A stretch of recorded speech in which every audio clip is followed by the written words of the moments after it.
আসসালামু আলাইকুম সবাইকে ওয়েলকাম করছি আমার ইউটিউব চ্যানেলে। সবার কি অবস্থা, কেমন আছেন? আই হোপ সবাই ভালো আছেন, সুস্থ আছেন।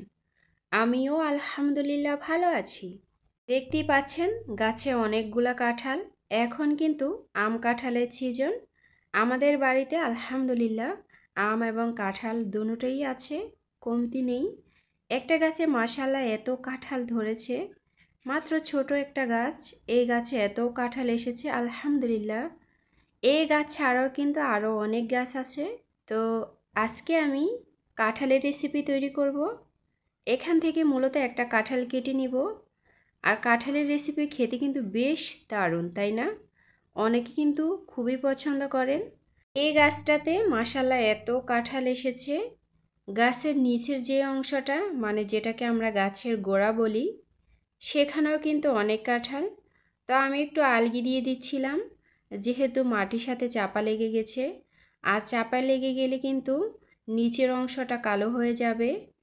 কাঁঠালের কিন্তু যত্ন নিতে হয়, কাঁঠালেও কিন্তু পোকায় ধরে যায়।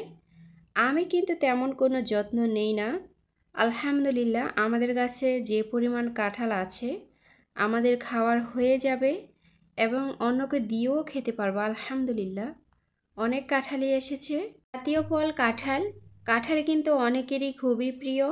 আমার কিন্তু কাঁঠাল তেমন পছন্দ না। আমার কাছে সবচেয়ে বেশি ভালো লাগে হচ্ছে আম।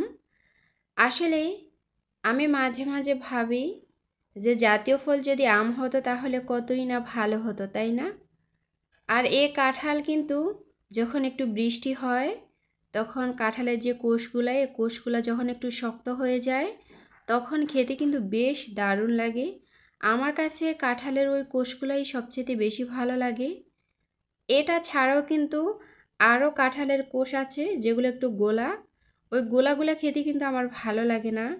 তো এখানে আমি ছোট সাইজের একটা কাঁঠাল কেটে নিয়েছি, আমাদের একবেলা যেন হয়ে যায়।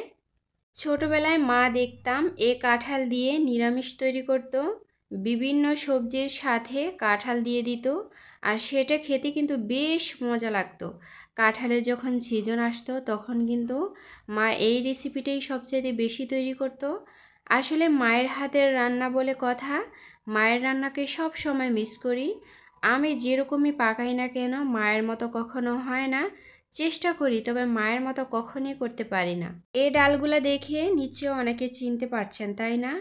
এই ডালগুলা হচ্ছে আমরা যেটাকে হ্যানেল বলি বা ছোট বরবটি, সে ডাল। আমি অনেক ভিডিওতে শেয়ার করেছিলাম আমাদের সয়াবিন ক্ষেত থেকে তুলে আনা। তো এই ডালগুলো খেতে কিন্তু সত্যি ভীষণ ভালো লাগে। তো আজকে আমি ডাল দিয়ে রান্না করব। আর ডাল দিয়ে রান্না করলে কিন্তু অসাধারণ। মোটা ডাল দিয়ে রান্না হোক, মুগ ডাল দিয়ে রান্না হোক, অথবা হ্যানেল, এই তিনটা ডাল দিয়ে কিন্তু সবচেয়ে বেশি ভালো লাগে। অনেকে এই ডালটাকে মাসকলাই বলে।